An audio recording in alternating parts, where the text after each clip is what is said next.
Making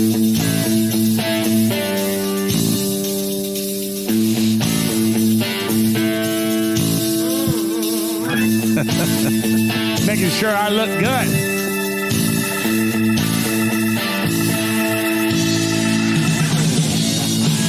Hey, everybody. You know, that music gets me going. I'm Kenny Schofield. This is Chris Couch. Bryce Schunk over here on the producer's bench. This is the American Car Classic radio program. And listen, everybody, we're just a couple of good old boys, all right? Don't mistake it. Don't mistake it. We do hope everybody's doing well. Thank you for tuning in and joining us. Chris, absolutely. We're going to have some fun today. Absolutely. Yeah. I want to welcome everybody back, and I want to say thank you. Last episode, we asked you guys to like and subscribe and help us out because we want to bring you content that you like or a lot of people don't like, and it doesn't really matter. But you guys blew us away. You responded. The love that we felt was absolutely amazing. We appreciate it so much. And if you haven't already, please like and subscribe. Help support us. Leave a comment. Let us know what you like about us. Let us know what you don't like about us. And a lot of people did. And we're okay with that. Yeah, it's America, and you can say what you want. Yeah, you could go over to Facebook, Chris. We could invite him over to Facebook, find our page, not the group, but the page, and get in there and look, give me a link or something. I'll send you a sticker. What the heck? Yeah. What the heck? Yeah, Bryce, we're going to come out with some cool stickers and coffee cups. I've had a couple, and we've tried to do that, and we got to get some swag going, is what he's saying. So maybe it's time to produce a little swag. But you guys are awesome. We wanted to say that. Thank you very much. So, Bryce, you know, you're a Meekum guy, and we're not. A lot of people think we're sponsored by Meekum. We are not sponsored by anybody. No, we have supporters, but we're not sponsored by anybody. But anyway, so you're a big Meekum guy. I have to stop you and say that was one of the funniest comments we got on the EV episode, was that we were funded by the petroleum industry. We're not funded by anybody. Right. Well, we're funded by Dolphin Auto. Yeah. And by you all, as far as you take it, and then we get, something, sold online or something advertisement wise. So, but no, we don't have anybody. No, Dolphin Auto supplies information to us with the money that it gets, and we are supported by, we are friends with O'Reilly Auto Parts and Meekum Auctions. And hey, we don't think we could hang with anybody better. Jasper Engines and Transmissions, they support us as well. And we appreciate those three major companies. But Bryce has 3 vehicles he's picked out. Oh yeah. We're going to play a game, see how knowledgeable you are or I am. And these are recently sold in Las Vegas.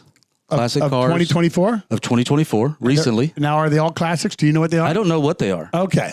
The only person that knows what they are is Bryce. Okay. And what's our job? Our job is he's going to tell us what the car is. We're going to see a photo of it, I hope, because I don't know what every car is. So you're going to get a little slideshow action. All right. All of the pictures are from the auction and on the block? Yeah. Okay, so it's a particular car. It's not necessarily just that model. So I picked 3 cars from Las Vegas. Okay. And this is the game, is to figure out what it sold for. Okay. And after you both guess, you don't have anything to write on up there, do you? I do. Chris is so prepared. He's a logistics guy. After you both, I'm a fly by the seat of my pants guy. After you both guess, then I'm going to show you what it sold for. I just tweaked my nipples. Sorry. One of those things I do. They're always erect. Man, I didn't see it, and I didn't need to know about it. Yeah, there you go. Kenny, it's a family show. Come on. It is. All right, so here's number 1. Okay. 65 Corvette Coupe, custom coupe. That is a Resto-mod. But it has a 427 period correct. However, it's not probably the motor out of it, so it's not a numbers matching car or whatever. Nope. That absolutely looks not. Great. I love the wheels. Well, you know me, I'm a gold guy. Yeah. I like gold. Yeah, Donald Trump Jr. No, and I am a huge fan of the Stingray. I love the 67. I'm a 66 guy, so the 63 split window 67 are my favorite Corvettes of old. I'm not a 50s Corvette guy. I'm not really a 70s Corvette guy. Man, look at that interior. That is, wow. Yeah. I love that engine. Yeah, I love the stacks. My goodness. So that's a C8. That's a C7 chassis probably. 427 5-speed black carbon fiber. Carbon fiber. Across the block, October 18th. Well, I'll jump in there and say 126.5. You want? I'm over 6 figures, so Kenny said 126.5. Now we're going to do all 3 of them and come back to it, Bryce. Yeah, we can do one at a time. Yeah, don't let me know that we're close. So let's just So all right. So Kitty's 126.5. I'm definitely right there. I'm probably I'm not going to be far away from you. 135. I mean, they went to a big manufacturing builder just for the outside mirrors. So they've got money into this build. Now, here again, you've got to sit there and say how much they have into this, because carbon fiber is a reproducible model, and you can have them mold, make it, and do anything else. But to perfect it like that and to get everything fit as tight as it did, I'm going to change my bid. I'm going to say 150. All right. I'm going to say 150. What'd you say on the first time? 135. Yeah, okay. But I'm going to 150. I'm going to let you go first next time. That's fine. We can alternate. Okay. I won't listen. I'll close and cover my ears. All right. Going to the soundproof. Final answers. 150 for Chris, 126.5 for Kenny. Yeah, I'm hanging where I am. 302. Goodness gracious. I will say I'm closer. Wow. So we talk a lot about Resto-mods not fetching the money that was invested in them. But so what sets this apart from the others? Now, look, a Resto-mod to me is kind of on the ground, slam. It's just anything. You see the air between that. Now, Corvettes never have air between their bodies. Yeah, but that and the thing's ground. probably moving at such a speed that he needs that. Man, it's just, the frame alone, as soon as I saw the frame and all the suspension, I was like, he's got $100,000 in that it's a alone. GT frame. It's a modern racing frame, chassis that whole thing is sitting on. Just an incredible build. I could see. Wow. I could see the value in it. I just didn't. All right. So Kenny, here's my question to you then. At $300,000, did they cover their investment in the Resto-mod process for that Corvette? Yes. Okay. Now, yes, they did. They're paid a lot of stuff for a lot of outside done. It was meticulous. They had the whole frame. I mean, everything was done, each bar, each everything. But when you sit down and talk about our hours, they had to have had a build reserve on that. I'm sure they had a reserve. But you go in and I can't see that he's got more. I mean, max what do they got? $250,000 into? I guess 126. I can't even see that. I'm getting ready to build. Think he doubled his money?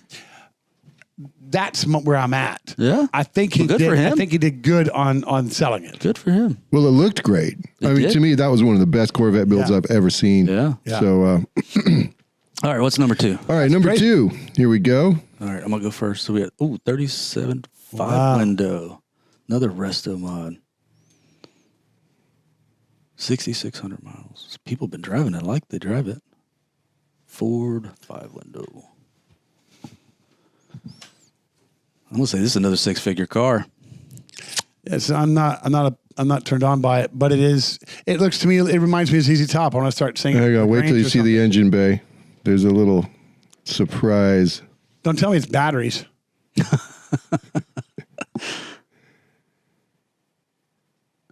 The suspense. I'm waiting. The suspense is building me. I wish we need to put like some Bryce, an audio track in is here. it batteries? It's going to be batteries. No, Kenny's just driving me crazy. I did see exhaust. No, it's not. Okay. I saw exhaust pipes. It's not batteries. It's got a Corvette engine in the engine bay there. Man, look at that. It looks like look at the seats are worn. interior. Look at the seats are worn. Yeah, you got 6,600 miles in it. But if my seats were like that in 66, those are seats that came out of something that were not repainted before the ride. So, absolutely. So they shaved a corner there too. But interior's expensive. Yeah. I got the same mats. Dolphin Auto. There we go. 10 South US Highway. Here's your LS. An LS7. Right. It's good money right there. This is definitely another 6-figure car. I'm going to go 115. Well, I feel stupid after the other one. And Vegas is what they do is they spend money that I'm going to go 172. 172. Okay. I mean, let's be stupid if they're going to be stupid. I mean, I learned off the first one, 4L60E instead of a 4L80, so maybe not. Can you guys read that? Yeah, absolutely. Yeah, Desert Sand absolutely. Paint, Hot Rod Air, titled in 2008. I didn't see the last one. What it was? ISS. ISS bucket seats. Yeah, that's the International Space Station. They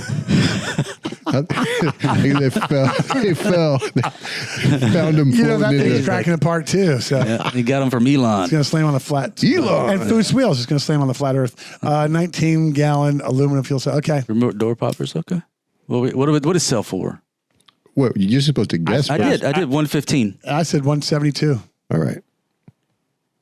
This 1937 Ford 5-window coupe sold for $66,000. Wow. That's about right. That's probably good.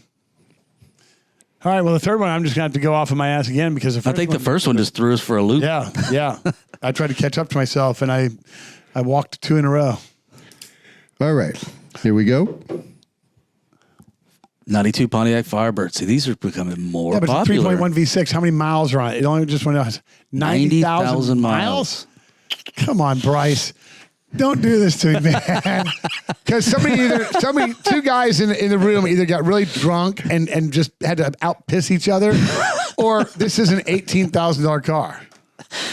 So is that your bid? Yeah, I'm not even going to go that. I'm going to go 13 grand.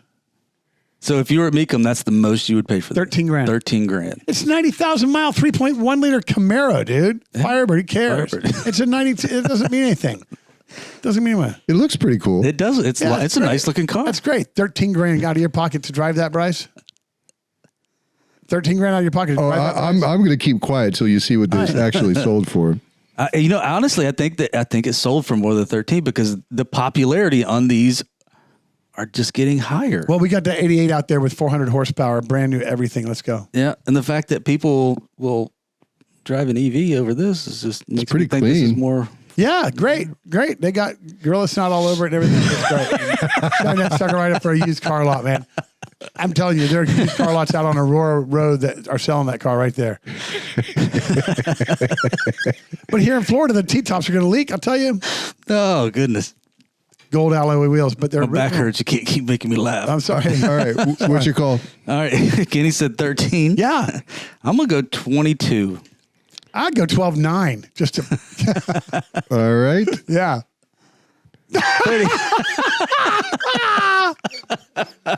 I love it, dude. I love it.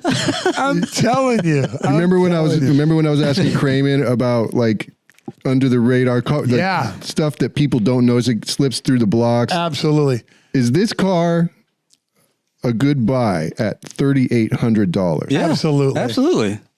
I mean, it's funny when you said this is on the side of the road up on Aurora, which is a road up here. Yeah. I was thinking $4,000 if I saw on the side of the road. It was $4,000. Yeah. Yeah. Now, because it's all cleaned up and it's got under 100,000, average we're driving 12 to 15,000 miles a year. So you get a car that's 30 years old and has less than 100,000 miles. So what did John say about these? No, he just the thing was John Kramen from Mecum Auctions, friends of ours, was that Bryce asked him what cars does Mecum run through that really aren't even looked at as they shouldn't be here. They're auctioning so many cars, right? That something's got to slip through the cracks every now and then, and somebody's got to walk away with an absolute score. I saw a '68 Duster convertible with a 318. Dual quad or something, and it went for 18 grand. And I thought, wow, that's a great buy. Now we're talking, obviously that's an insult right there. That guy lost money just registering the car.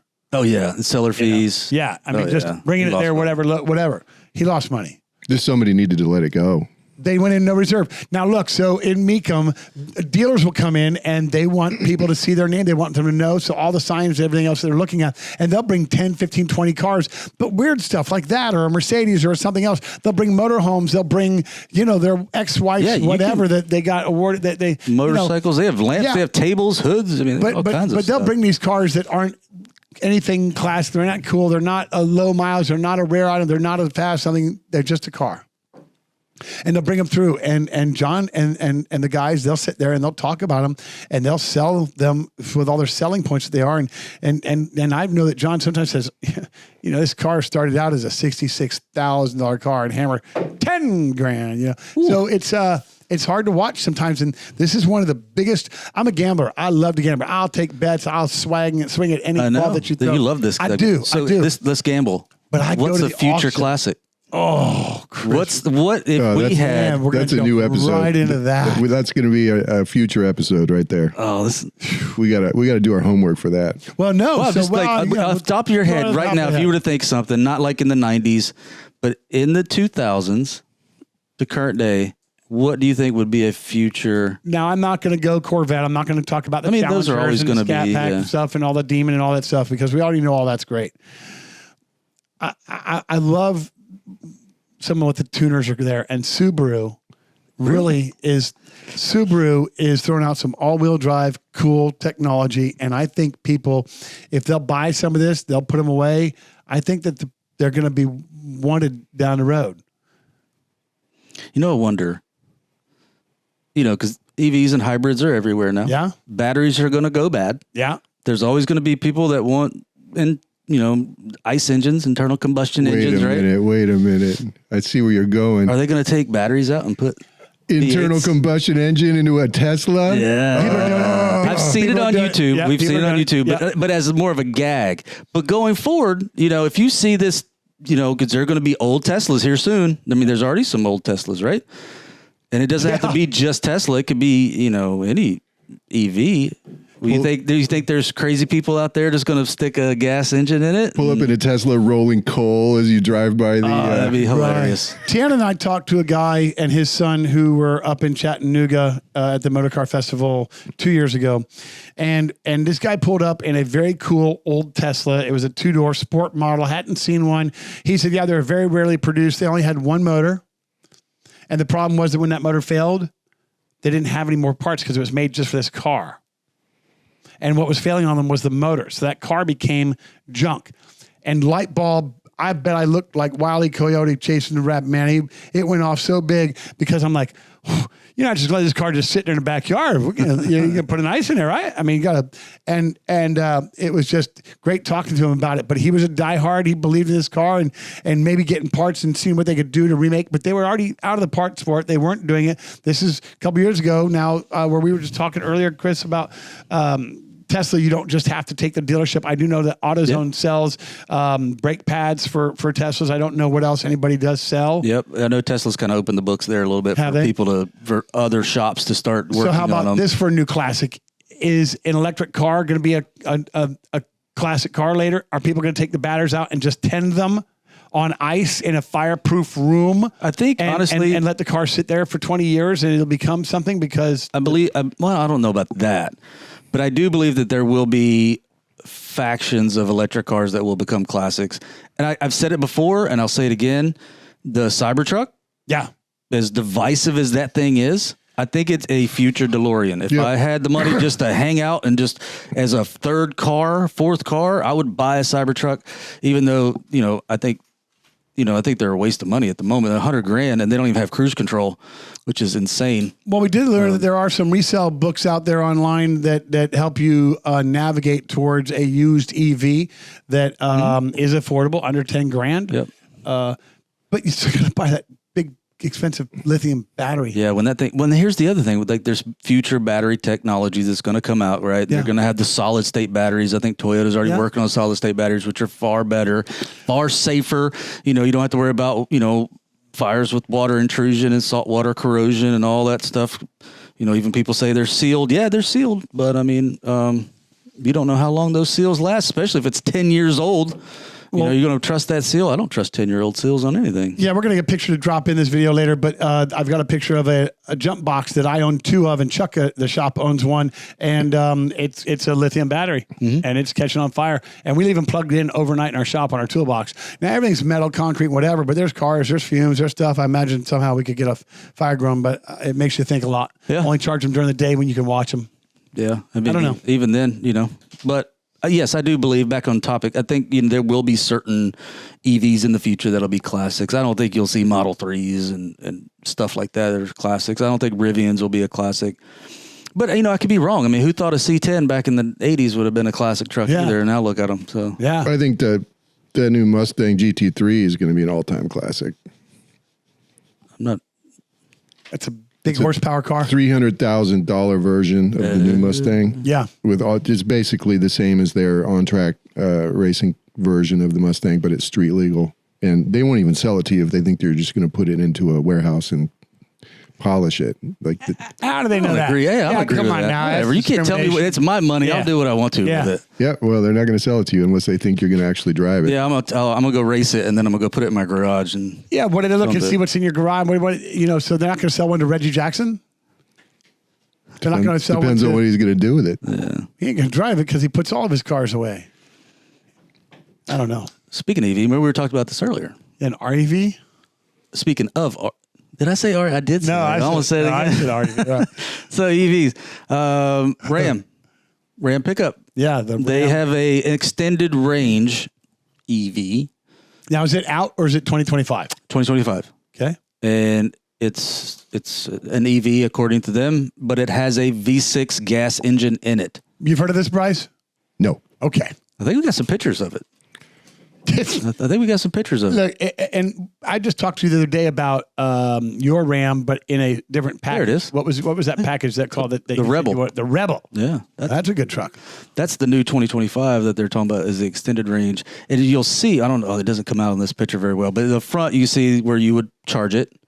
And then on the back, behind the passenger door in the back, is a door to put gas in it. And all that engine does. So we say it's a hybrid. That's what I would call it. I mean, they're calling it an EV. It is. I guess maybe the difference. So all the V6 engine does is charge the battery. That's all up. it does. It's a giant fucking alternator. Say it. Yeah. I mean, it's. Yeah. I guess. Say it. Listen, my biggest bitch about electric cars.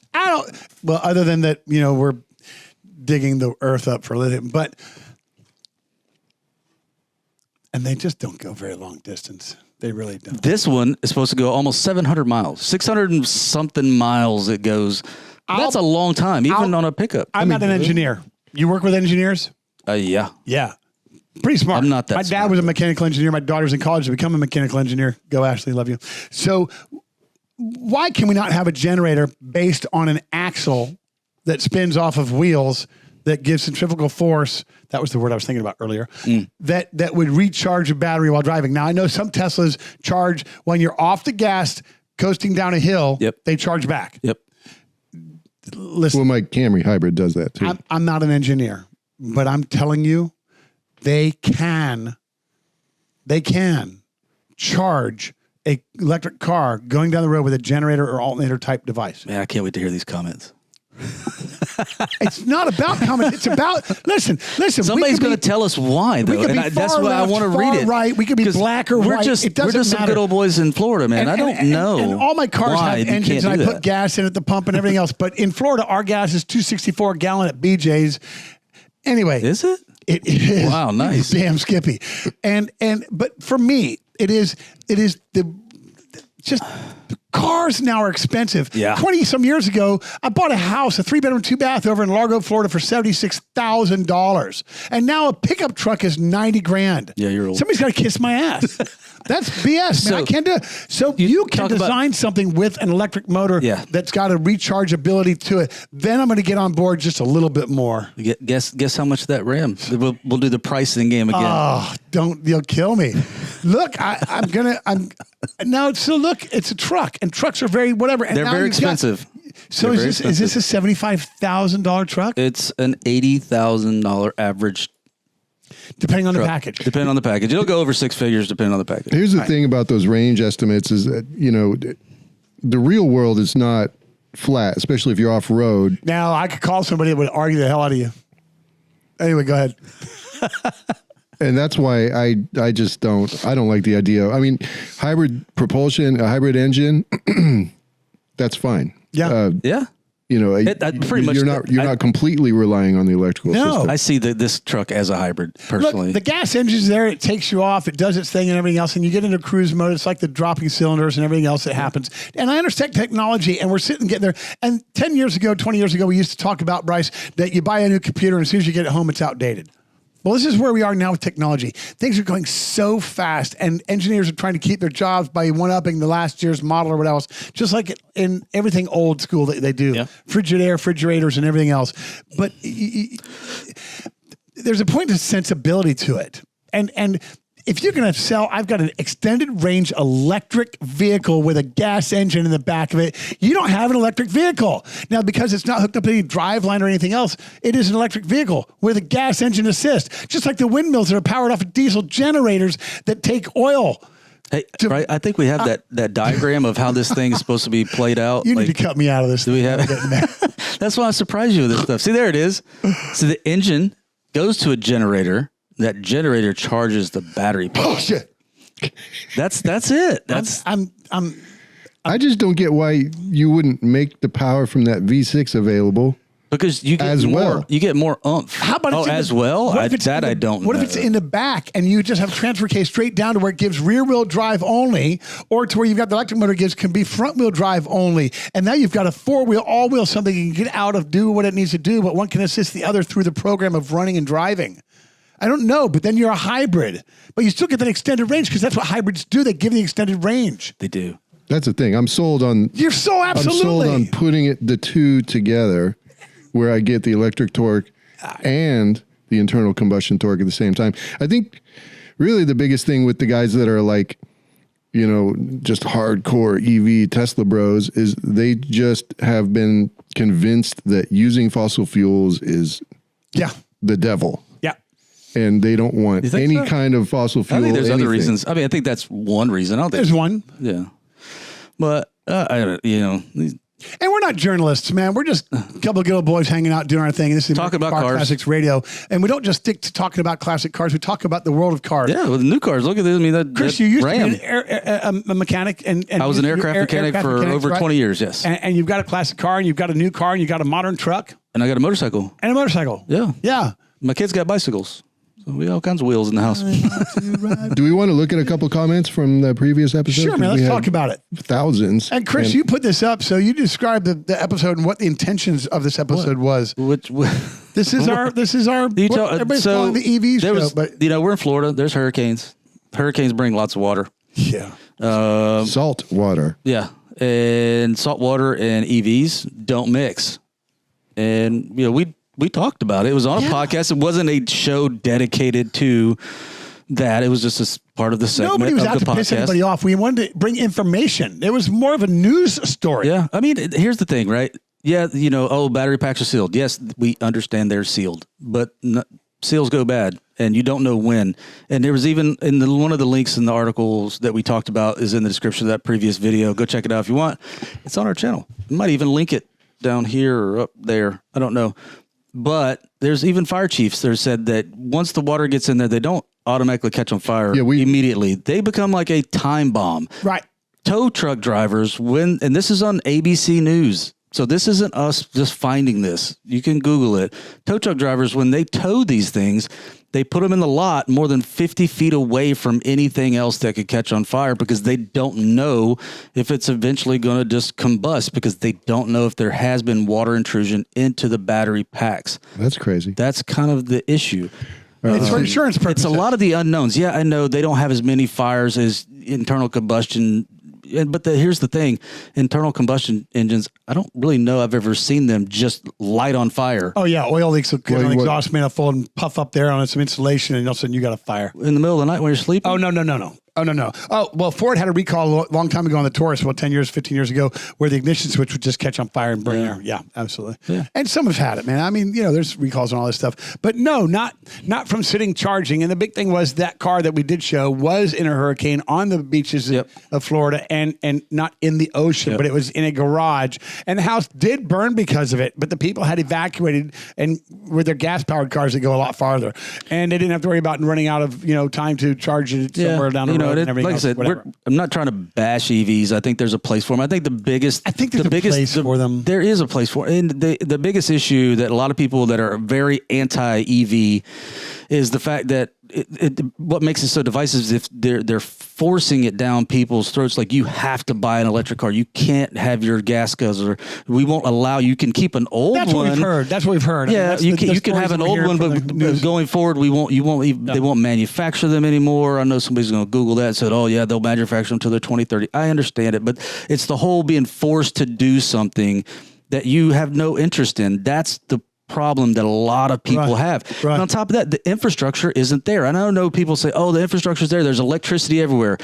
Yes, you can plug them in and you can charge them in places, but that's not just the infrastructure that it takes to have a vehicle. Right. You have to be able to maintain it. And there's just simply not the shops available to maintain an EV like you can a gas-powered car right now. I can bring my truck to Kenny and have it repaired in a day, depending on what's wrong with it. He can get a part within 4 hours. There are EV specialists who fix EVs, and that's what they do. They don't know what part to order until they've had it taken apart, which takes a day, and then they have to order the part, which can be a 15 to 30 day lead time. That's not me making that up. EV specialists that do this, EV Solutions, I believe on YouTube, we might link their channel down below.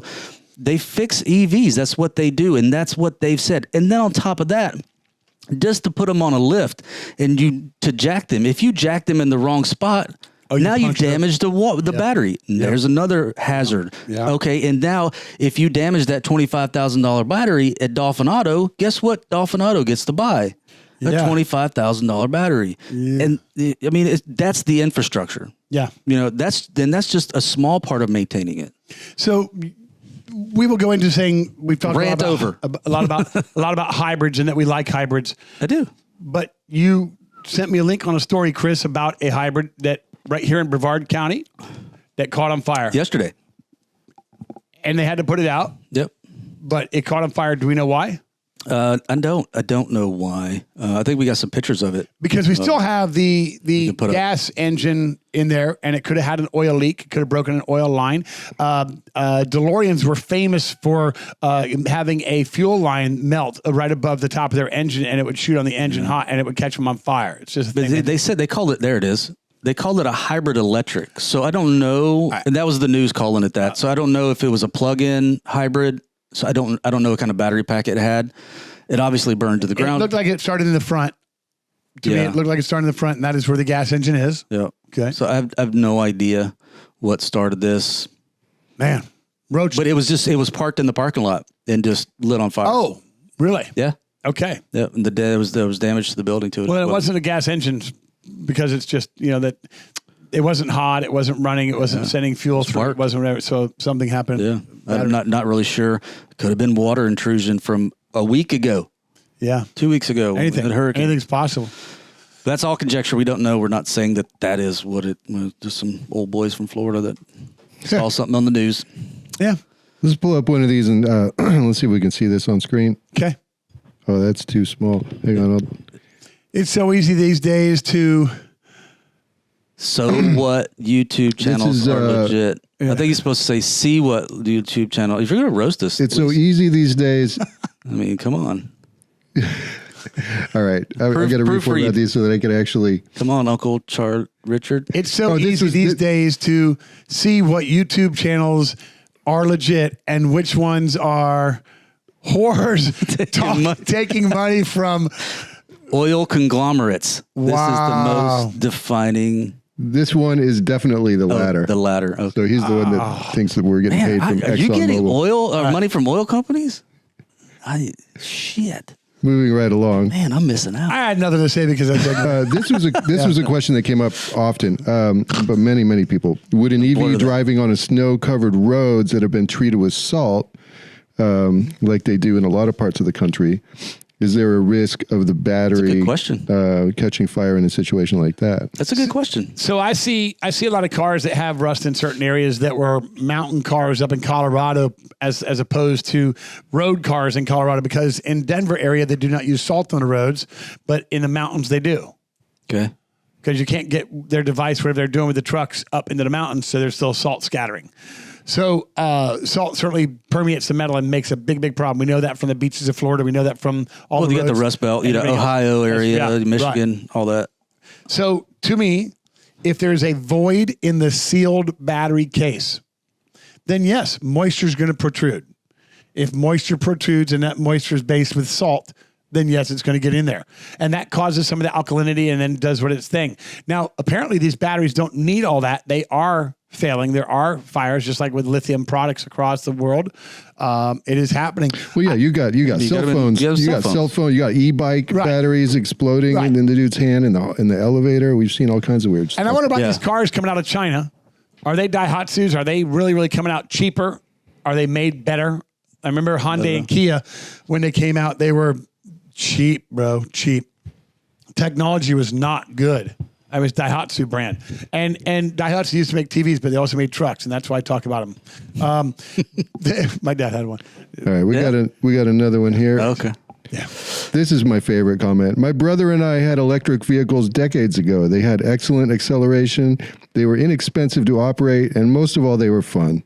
The biggest drawback was that sometimes we took a corner too fast, and the guide pin would jump out of the slot in the track, and the car would fly off the table. The slot cars. I love that. You have a lot of likes there. Who wrote that? Ruben. Thank you to Ruben Hubert for the Hubert. comic relief. Yeah, it's awesome, brother. Thank you. He had a lot of likes for that. Yeah. Let me tell you that some friends of mine, Joe Milstead and his wife, they have one of the, I think it's the 4th largest slot car track center in Vero Beach, Florida. So big shout out to them. People still do that? Oh my God! Really? We're going to go out there and we're going to race. Ruben, you're going to have to. We're going to. Yeah, Ruben, you can still do it, man. You can still have that fun. Just keep those pins in. Yeah. All right. And the last one I got here, they were just explaining the part of what's going on when the salt water comes in. Salt water is actually a good electrical conductor. You'll find it in shorts that it shorts out the circuits and the battery. It's not the corrosive nature, but the conductivity aspect that's causing the fire. Sure. Yeah, granted. But like Kenny, like you pointed out, there's corrosion involved in the seals breaking down and the water getting in there in the first place. Yeah, so. go get on a boat that's been sitting in the salt water and open the engine bay and just look. It's massive. Yeah.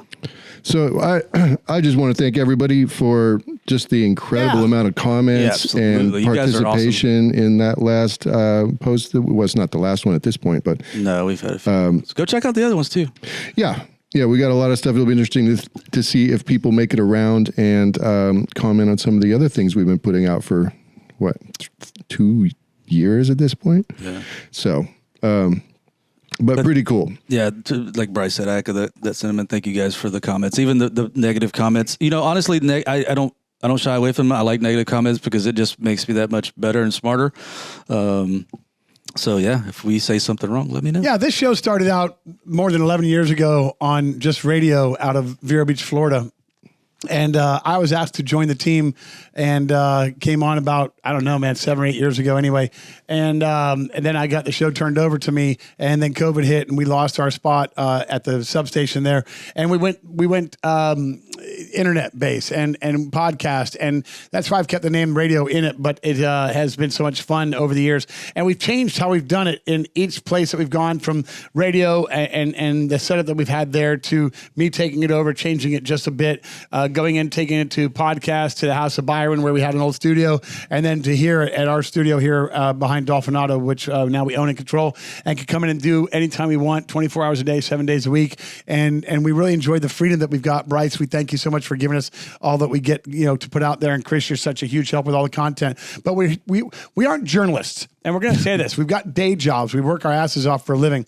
And we come here and we culminate and we have fun. And we want to talk about news that's out there. We want to talk about, and look, electric vehicle news is hot. Every time you turn a TV on, every single night, you get into some electric vehicle story. Oh. So it's easy to pick and pull from it. But there's a lot of classic car news. Listen, hey, y'all ready for this? The 2025 Monte Carlo SS is coming out. Huh? It's going to be a 6.2 liter, 400 cubic inch engine. It's beautiful. Did they confirm that? It's a real story. That and the El Camino are coming out. The Pontiac is not. You heard that Pontiac was running an ad, a resurgence of Pontiac, and they're going to bring out the Firebird. Oh yeah, that was funny. It was just a teaser put out by Pontiac, put out by General Motors, but they just testing the waters. And that's all they're doing. That's why they want to get bites. They want to see and know. That's why I get so anxious or get skeptical when I hear like, oh, the new Chevelle's coming out or this is coming. Yeah. I'm like so skeptical. And I want to see a confirmation. It is. Is it going to be electric? And the Chevelle is real. And no, they're going to be gas powered engine. No, man, they are. And I love that. Because car design got away from us for so many decades. back in the 40s, 30s, 40s, 50s, man, they were making cars, not in the 20s. They weren't thinking design. And even maybe the 30s is where they started getting into cool ass stuff. But when the 40s carried through the 50s, the big old bumpers and chrome, and man, the bigger the car, the better the car. And then you got the Sherman tanks out there. And then something came along in the 60s and they just said, man, let's start doing this. And now companies are saying, just like bell-bottom pants and everything else, it's just coming back around. But it's beautiful to see these old smooth body designs that we grew up with and we loved, that our kids loved. My kids still love perfect hair bands and stuff from the 80s, and they love the old Monties and Chevelles and stuff of what and all that. My sister's born in 65. She wants a 65 Mustang. That's her little dream car. I could see her with the powder blue and the convertible top and all that stuff. But I love this new technology, and that's what makes a Resto-mod. So we put all this new technology in them old bodies. Now dealerships are catching on, manufacturers are catching on. They're saying, hey, look, why are we selling a new car that people are putting all this into, whatever, and they're making a Resto-mod out of it? Let's start making our own Resto-mods, but they're not. They're factory OEM products. But 1,000 horsepower, Bryce. What's that Ford that you talked about? The 3 that's going to be a Mustang. That's the GT3. What's the horse? I thought I heard 1,028 or something. It's probably something like that. Yeah. I mean, it is a bona fide race car that you can drive around and pick up McDonald's in if you want to. And then what? You're going to take it down to the oil change store and have them change the oil in your $300,000 car. You're going to do it yourself and void a warranty. You're going to go to the dealership only and succumb to that. You're going to hope that dealership mechanic is in a good mood and a good day. He's going to torque your wheels right. I mean, you still got all the liabilities connected to a garage of a $50,000 car, and yet they want you to drive it, which means if you're driving it, Chris, you're going to have maintenance. You're going to have maintenance and put miles on this car. And okay, so now they can't be collected. They're all going to control that, and they're going to make it to where you have to drive it. How much do I have to drive it? Is it in a contract? I have to have insurance that says I'm going to drive at least 10,000 miles a year? It ain't going to happen. It ain't going to happen. Planned obsolescence. Where are you going to park it when you go to Publix? On the other side of the parking lot? It's a $300,000 car. You know there's a dumbass out there that just wants to throw a cart that way. There's some people that have y'all just heard don't of care Florida about Man? cars. Never heard of Florida Man? I'm telling you, it happens here. We pissed off a bunch of EV guys here just a minute ago. Sorry. You know what I want to do now? I'm going to piss off a bunch of ICE guys now. Oh, Chris. Kenny doesn't know about this. This is going to be hilarious. Let's stir in the pot. We're talking about classics, right? Yep. And resto-modding classics, which you can do anything you want to because you own it. Yeah. Right? Yeah. We talked about, will an EV be a future classic? I think it will. I think people might put gas engines. I know a few people have done it here and there, but as a legitimate form of transportation, I think there are going to be people who put a gas engine in an electric car. Like buying old abandoned electric cars. Yep, and they start dead. buying engine components and doing it. What about vice versa? What about putting an electric engine in a current classic car? I think if you look at that. Can you freely buy all the... Okay, so we've seen people that do this. There's a guy in Texas that has a Mustang that was on Martin Brothers. You can buy the kits for these. Wow. Absolutely. And so they're taking these classics, like 57 Bel Air. They're putting an EV in it. I know somebody's head is exploding right now at that image. 57 Chevy right there in my parking lot. Wow. Yep. And now that car's got 4 doors. It deserves an electric motor. But and here we go with the Challengers and the Chargers. And Chargers Look at that. are high performance cars, and people are going to collect the 4-door car. Is that a fork sticking off there? It looks like a fork. It does look. I think they're brake lines. Yeah, brake lines. That's gonna be funny. It looks like a pitchfork though. Well, you put it in the back. Is this a Carmi Ghia? I can't really tell. It looks like a Carmen Ghia. Sure does. Man, you imagine how fast the Carmen Ghia would go with the weight of that car. Oh my goodness! Yeah, that would jump. Yeah, it would pin you to the back of the seat. Probably fall apart. But yeah, I know it's all the Tesla guys. If you stuck around, which I doubt you did, you're clapping right now. You're loving it, and all the ICE guys have probably clicked off, and they're currently writing hateful comments. Talking about they're the ones typing right now that were paid shills from the EV industry. Yeah. Listen. Yeah. Now we're paid by Tesla and Rivian and everybody else. But then that's kind of the point of this podcast. Really, is we talk about from the sides we love and the sides we don't love, and we just wanted to bring that up. But you see those obviously very popular. They're in car shows. There's kits you can buy. If you have a, Pawpaw's old rusted out C10 back there. Let's throw a EV motor in that thing. I want to know what the cost of a kit is. If everybody out there's, I'm gonna Google it. Yeah, well, I want to. You guys talks amongst yourself. No, I'd like to find out because is it economical that they're doing this, but at the same time, are they bringing the money? Is that truck going to Mecum or somewhere, and is it going to sell? And is it going to bring we big should ass look that money? up. Because that's more like a SEMA show kind of build. We need to get John on before the end of the year.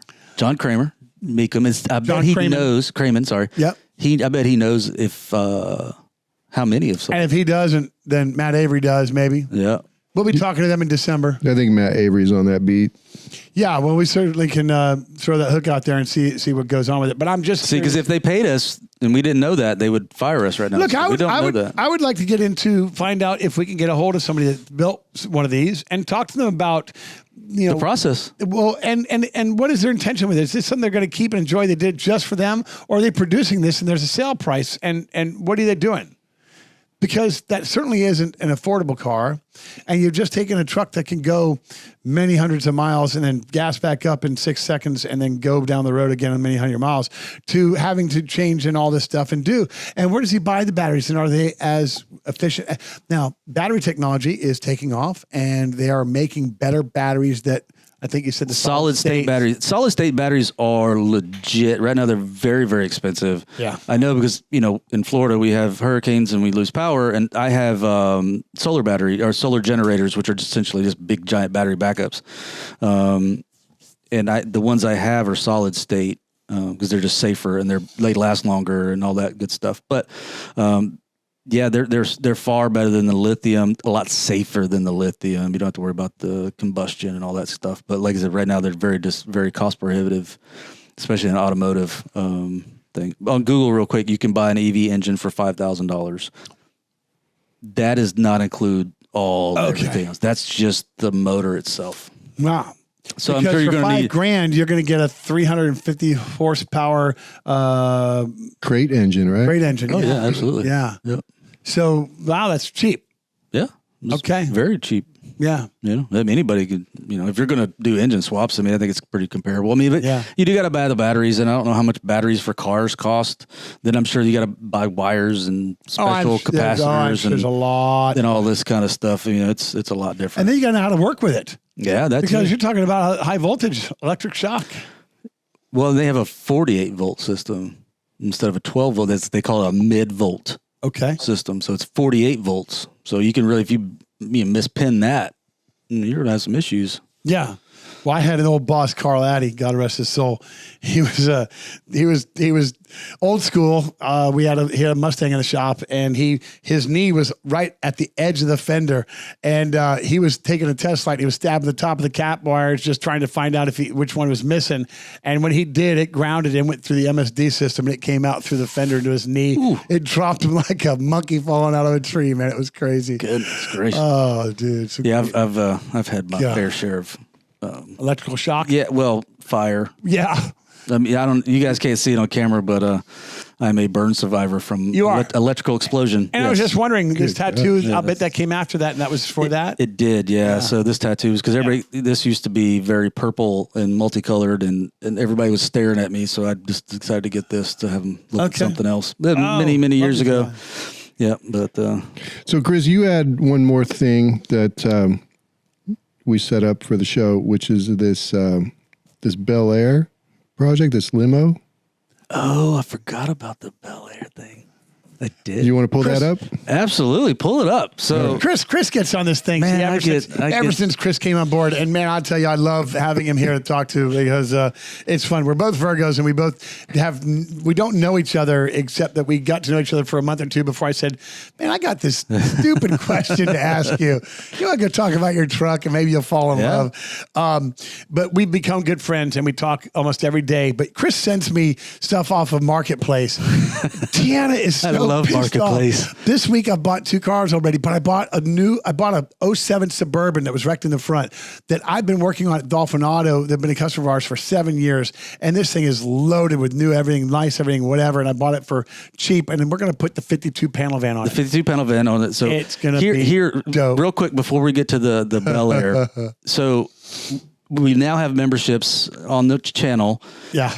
If you feel like being a member, please, by all means, be a member. We're going to come out with special content for members going forward. We don't know when that's going to be. I'm not saying it's next week or next month or anything like that. But we're filming every day for it. But we're filming all kinds of things, and it's going to be content like taking the body off a Suburban and putting it on a 50-something, was it 52? 52 Chevy panel van. 52 Chevy panel van. So that's going to be the kind of content. We got a 1960 MG that Kenny's been working on restoring for the last month. Oh, a couple of months anyway, right. And so you and I got together and pulled that out of a barn, been sitting for 34 years. Yeah, absolutely. We got videos of actually pulling it out and the wood breaking. But that's the kind of stuff we want to bring you guys. The behind the scenes stuff. We'll sit there. This will continue on. Absolutely. Yeah, Dolphin Auto is a treasure source for video, and you brought it to light. So many ideas that we want to bring to you guys. Yeah, we're going to be doing it. So stick around. Please subscribe. But anyway, back to the Chevy Bel Air. Yeah, I sent this to Kenny at like 8 o'clock at night one night. I was in Kohl's shopping with my 18-year-old daughter, and you sent this to me, and I was like, oh, no. That's awesome. Tina's going to kill me. 10 grand. What are we doing? Where? And first thing was, I was like, where do we put this? And are we doing this? And no, we're not. We didn't get it. Where is it, Bryce? The biggest thing was the storage of it. Did it sell? Have you looked? I haven't looked. I'd like to see. But look, it's a limo. It's a 57 Bel Air. And they made them legitimately. No, they didn't. No, not from Chevrolet Chevy. didn't. No, Chevy didn't. No, there was a company that made them. Yep, correct. there was a limo company that made them for a few years. How cool is that, brother? That is so cool. I would love to work on that and restore that and bring it back and run it across the blocks at Mecum. So this was put up for out of Cocoa, Florida for $10,000, and the guy says, "Listen, I've worked on limos. I've done this for my whole life. This is a love of mine. I've collected a few of them." He said, "I'm going to go through and I can help illustrate to you what needs to be done, all the body work has been done. All the metal work has been done. So for 10 grand, I don't know how bad the shape was to do the metal work, but if it was done right, which Dolphin Auto does metal eradication, I'll tell you, there's an art to it too. It's like cancer. You got to keep it clean. Is it still there? It's still for sale. And how much is it? 10 grand. Still, okay. So he's holding on to what he's got, but I love that because, when have you ever seen one? And yet alone, pull into a car show with Bryce, an 800 horsepower LS7 under the hood, exhaust pipes 17 feet long, 37 feet long. Are they coming out behind the first door? Or are they coming out behind the second set or the third set or the fourth set? You know how much you could charge for prom night? Oh, yeah. Oh, yeah. Man, that's so cool. Yeah. That's so cool. I really want to buy. If we had somewhere to store that, we'd probably have. How big of a parking lot do you need to do a donut? Only you would think of something like that. With a 45-foot long You would car. try it too. Did you see the donut? You put try line locks on the front and it's just sitting there just... Kenny's going to be in the Walmart parking lot in the middle of the night. I don't know. I just, the poor drive line on a situation like that. Yeah. I mean, Yeah, you'd have to have carrier bearings and all sorts of everything. Yeah. Yeah. Awesome. No, I'm glad that you guys threw that I'm in glad there. you remembered that. I forgot all about that. That was like weeks ago.